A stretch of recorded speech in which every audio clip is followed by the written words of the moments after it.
네, 6.3 조기 대선 열 하루 앞으로 다가온 가운데 오늘 저녁에는 대선 후보들이 사회 분야를 주제로 2차 TV 토론을 합니다. 이재명 후보의 굳히기 그리고 김문수, 유준석 후보의 지지율 반등 시도가 맞붙으면서 치열한 공방이 예상됩니다. 정치 한수 임명진 전 자유한국당 비대위원장, 서른 전 더불어민주당 의원과 대선 상황 살펴보겠습니다. 안녕하십니까? 네, 안녕하십니까. 자, 이제 선거가 열 하루 앞으로 다가왔습니다. 사전 투표 기준으로 보면 다음 주 목요일, 금요일이기 때문에 일주일도 채 남지 않은 그런 상황입니다. 그래서 이번에 대선은 아시는 것처럼 가장 큰 특징은 조기 대선이라는 이제 측면이 있긴 한데 두 분께서 보실 때 지금 선거 운동 시작은 지난주 월요일부터 했으니까 열흘 남짓 이제 선거 운동이 치열하게 전개되고 있지 않습니까? 그래서 전체적인 좀 총평을 좀 해주신다면 어떤 부분을 좀 눈여겨보고 계시는 걸까요? 네, 이제 반환점 돌았는데 이 반환점 돌기 전부터 분위기는 잡혀 있었잖아요. 예. 이재명 될 거다. 이런 분위기가 쭉 있었는데 그 분위기를 뛰어넘기가 이 국민의힘에서는 버거울 것 같아요. 현재 여론조사 결과로 보면 차이가 꽤 나거든요. 지난번 윤석열 전 대통령과 이재명 후보가 붙었을 때는 0.73% 차이로 이재명 대표가 졌습니다. 예. 근데 그런 이제 지지 기반이 있는데도 불구하고 느닷없이 계엄을 하는 통에 그 지지 기반이 다 흩어져 버렸고 그리고 중도층에 있는 사람들이 대거 이쪽으로 몰리는 현상이 지금까지 보이죠. 네. 근데 최근에 지금 흐름이 조금 변동이 있는 것 같아요. 변화가 있는 것 같아요. 예. 일테면은 추격세가 있는 것 같아요. 예. 일테면은 이재명 후보가 상당히 많이 빠지고 있는 현상이 보이고 예. 그에 따라서 상대 후보인 이준석 후보도 올라가는 것 같고요.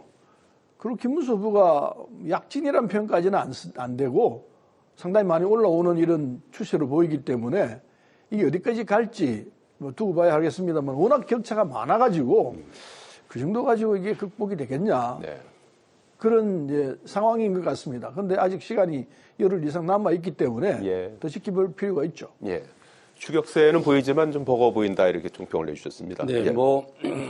아시는 대로 이재명 후보는 벌써 오래전부터 선거운동을 했고 예. 지난번에도 대통령 선거를 했고 당을 장악하고 있었고 그러니까 출발선상이 훨씬 앞서 있죠. 네. 그때 그에 반해서 김문수 후보는 당내에서 우여곡절을 겪어가지고 간신히 후보가 되고 상처도 아물지 않았고 네. 또 이러나 저러나 그 계엄이라든지 탄핵이라든지 이런 거에 대한 그 짐을 안고 갈 수밖에 없는 그런 상황이죠. 아니 절대적으로 불리한 편이죠. 예. 근데 과거에도 보면 이해창 총재라는 분이 계셨지 않습니까? 한나라당 총재이셨는데 그분이 누구든지 다 그분이 대통령 될 거로 생각을 하고 그때 네. 흔한 말로 여의도 대통령이다 그런 정도로 했는데 떨어지더라고요. 예. 두 번이나 그것도. 그 선거는 잘 모르겠어요. 네. 하루 저녁이 바뀌어요.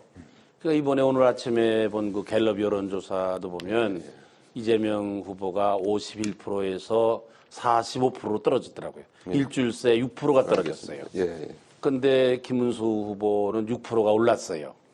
그래서 지금 거의 9% 아니 갤럽 여론조사를 따르면 다른 여론조사도 있는 것 같은데 예. 그게 그러면은 한 열흘 남았잖아요. 알겠습니다. 그러니까 그거는 난 누구라도 장담 못하고 무슨 변수가 있을는지 모르거든요. 알겠습니다. 그러니까 저는 그렇게 이재명 후보가 결코 유리하다. 지금까지는 그랬을지 모르지만은 난 그렇게 생각은 안 합니다. 앞으로 남은 기간에 이제 변수가 있을 수도 있다 이렇게 전망을 하셨는데 그렇죠. 그 중에 네. 하나가 이제 TV 토론도 있고 또 말 실수라든지 이런 것들도 있고 특히 또 지금 많이 거론되고 있는 것 중에 하나가 단일화 가능성 아니겠습니까? 물론 이준석 후보는 선을 긋고 있습니다. 오늘까지도 계속 이제 선을 긋고 있고 그런데 어제는 긴급 기자회견을 열고 또 단일화에 대한 명확한 또 선을 긋기도 했습니다. 그 가능성은 어떻게 보시고 만약에 단일화가 된다면 그 조건이라든지 상황은 어떤 상황에서 가능하다고 보시는지요? 근데 이제 단일화가 되면은 네. 굉장히 표 차이가 줄어들면서 볼만한 게임이 될 거라고 생각합니다.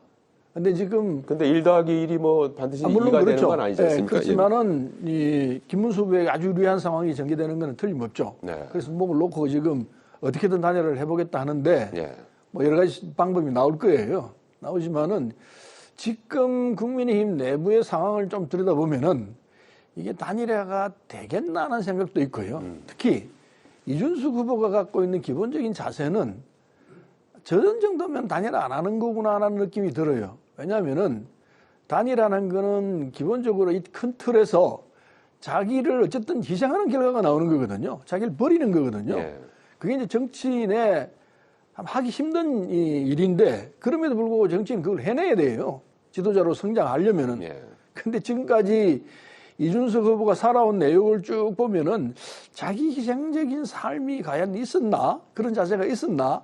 이런 데서 굉장히 저는 회의해요. 예. 그래서 지금까지 딱 40살 넘었잖아요. 이준석 후보가. 예, 올해 그렇습니다. 40세를 살면서 이준석 후보가 과연 남을 위해서 이타적인 자기 희생적인 삶을 살았던 적이 있을까?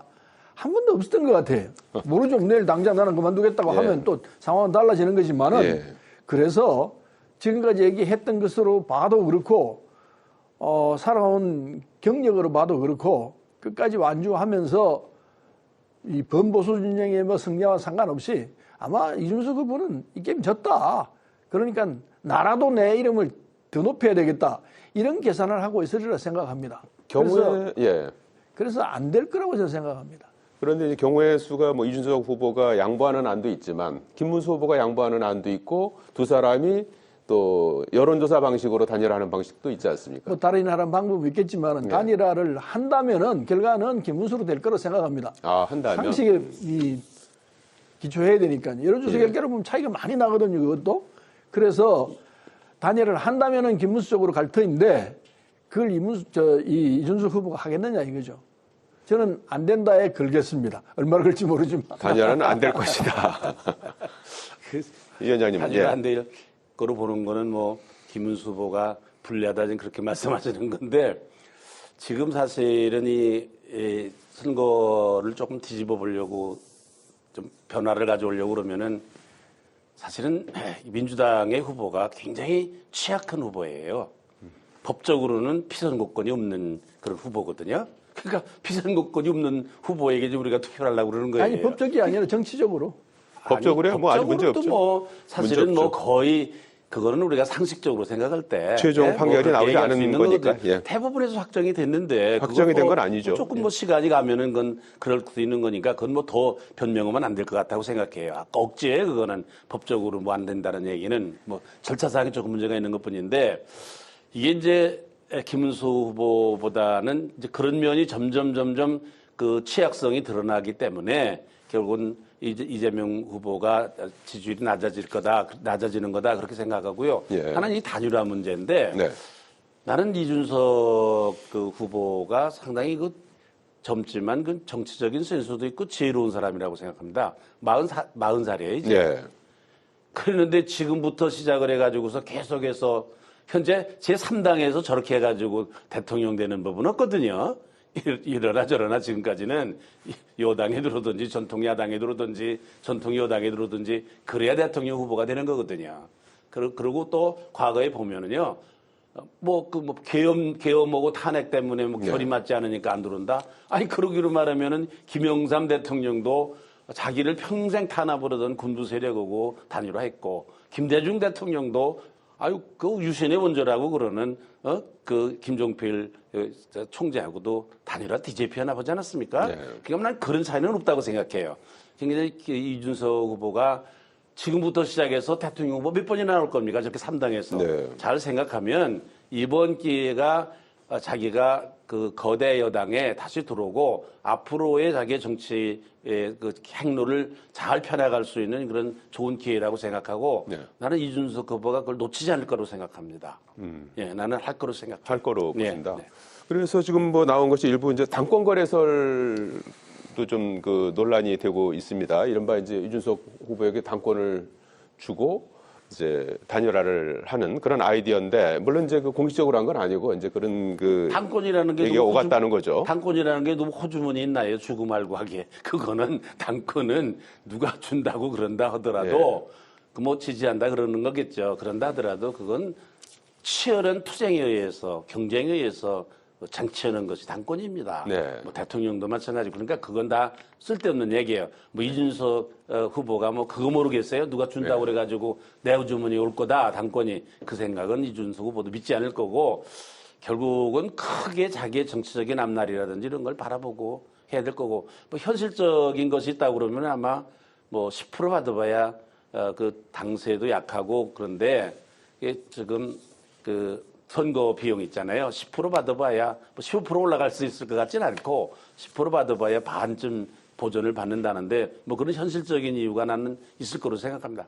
그럼 뭐 당권 준다고 거기 넘어갈 사람도 아니고 줄 사람도 없고 약속을 누가 하겠습니까 그거는.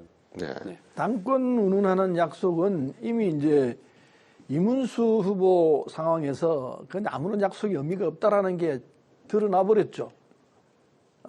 그래서 정치권 내에서 공개적으로 약속한 것도 뒤집어지는 상황인데, 그렇죠. 예. 뭐 앞으로 한 달 뒤에, 두 달 뒤에 상황을 놓고서 약속을 한다. 그게 안 된다는 상황이 더 많죠. 네. 그것보다는 합리적으로 판단해서 이런 상황이면 내가 되겠구나. 적어도 나에게 지원하겠다고 약속을 했으니까 그 약속이 다 실천은 안 되더라도 절반 이상은 실천될 것이다. 예. 이런 믿음만 있어도 해내죠. 해내는데 지금 이준석 후보 입장에서는 당권이 문제가 아닐 거예요.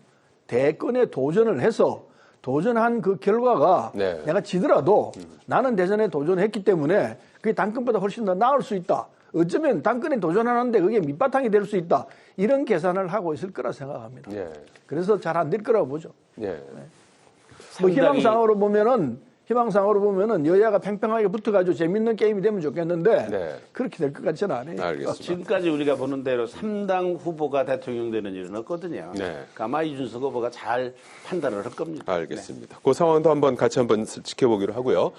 자, 어제 이재명 후보가 기본 사회 공약을 제시했습니다. 지난번 10대 공약에 이어서 추가로 기본 사회 공약을 제시했고 주 4.5일제 점진적인 아동 수당 확대 이런 내용을 담고 있고요. 김문수 후보도 같은 날 정치개혁 공약을 내놨습니다. 국회의원 10% 감축, 불체포 특권 폐지. 이준석 후보는 오늘 탄핵 남용 방지라든지 이런 내용을 골자라는 개헌안을 제시했는데 주요 후보들의 이런 공약들을 어떻게 보셨습니까? 저는 그 김문수 후보의 그 정치 개혁 공안은 굉장히 획기적이고 꼭 필요한 지금 시기에 필요한 그런 공약이라고 생각해요. 지금이 87년 체제가 문제거든요. 예. 어느 대통령 하나 불행하지 않은 대통령이었거든요. 이게 지금 문제인데 또 뭐 지금 보니까 의회 그 독재라는 것도 무섭더라고요. 독재라는 게 그게 난 대통령만 하는 줄 알았더니 다수당이 하는 독재는 더 무섭더라고요.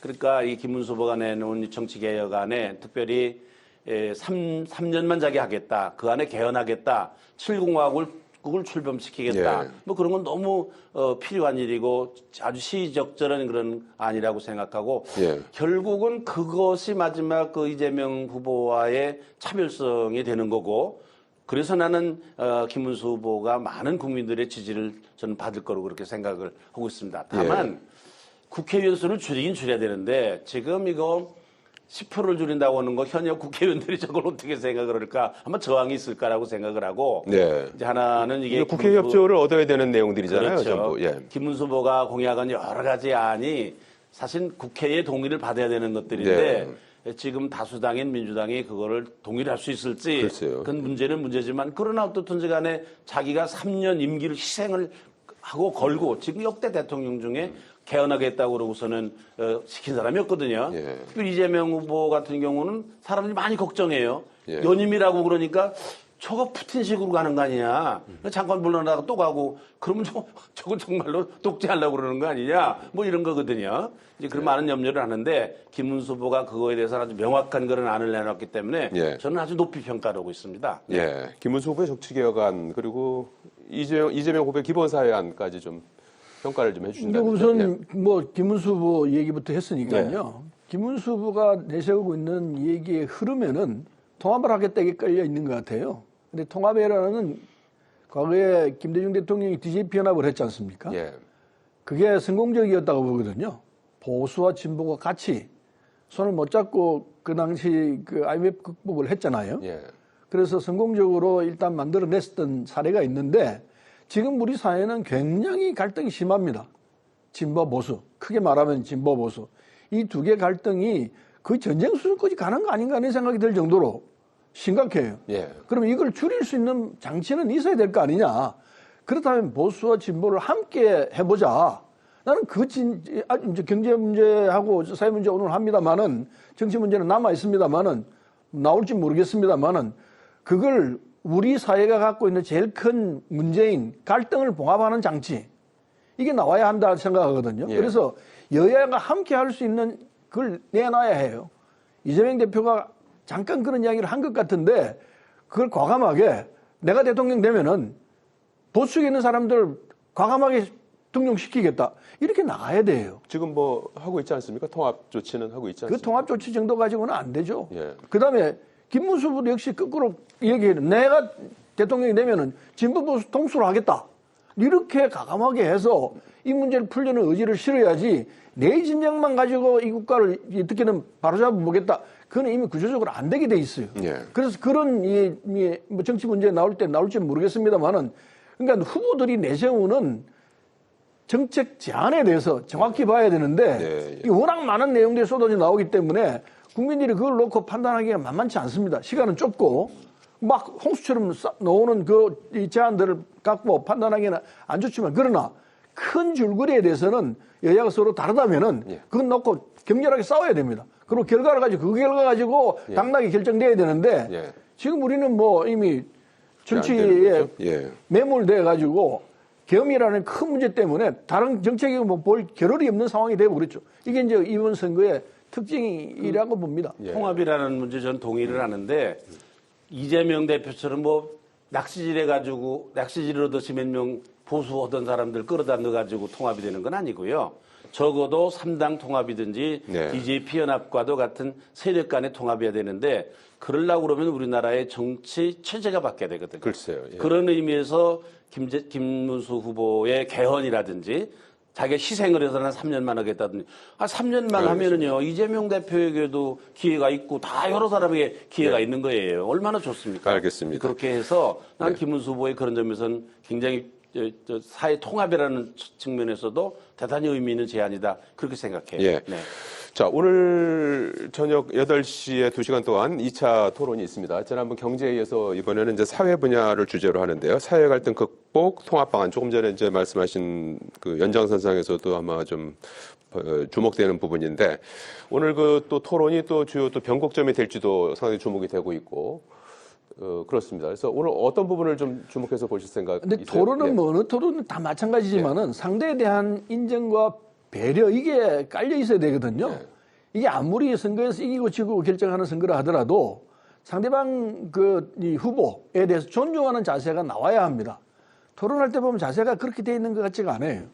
특히 이재명 후보가 그런 부분이 보이는데 상대가 아무리 보수적인 입장이라 하더라도 예. 적어도 지금의 국민의힘을 대표하는 이 후보이기 때문에 존중하겠다는 게 기본적으로 깔려 있어야 합니다. 예. 근데 안 깔려 있어요, 내가 볼 때는. 그러니까 토론하는 자세가 뭐라 그럴까요? 좀 빈정된다 그러거나 이런 자세들이 보여요. 후보들 다 그래요. 그래가지고는 국민으로부터 저 후보는 됐다 이런 소리를 듣기가 쉽지 않을 거예요. 예. 그렇지 않은 도덕성 문제가 심각한데 그래서 오늘 토론에서는 좀 자제하면서 특히 이재명 후보가 예. 자제하면서 자신을 낮추는 모습이 꼭 필요할 거라고 봐요. 오히려 예. 승자의 자세로 돌아가야죠. 예. 다 받아들이면서 내가 그것도 알겠습니다. 진솔하게 받아들이는 자세가 필요해요. 예. 그 금방쟁이 나오면 표도 떨어져요. 진솔하게 자기 자신을 낮추면서 상대를 인정하면서 그리고 나가는 모습이 국민에게 보여야 돼요. 국민들 다 보고 있잖아요. 예. 근데 그게 마음속에 있어야 되지. 예. 마음속에 있는지 없는지 잘 모르겠습니다. 존중과 배려가 있었으면 좋겠다. 이런 TV 주문이시죠. 토론에 예. 굉장히 그 내용 자체는 뭐 굉장히 중요한 아젠다를 다루고는 있지만은 국민들은 아까 우리 서른 의원님 잘 말씀하셨는데 그 태도를 보거든요. 아. 근데 지난번에도 보니까 이재명 후보는 뭐 대통령 다 된 듯이 거들먹거리더만. 그래서 나는 이번 오늘 저녁에 TV 토론도 보나마나 이재명 대표 그 벌은 누구 고치겠어요 그거? 예? 그 평생 하던 일인데 그러니까 난 이재명 대표가 절대적으로 불리한 토론일 거다 이렇게 생각합니다. 나는. 네, 예. 알겠습니다. 오늘 저녁 8시 토론 한번 또 살펴보도록 하겠습니다. 여기까지 듣겠습니다. 고맙습니다. 고맙습니다.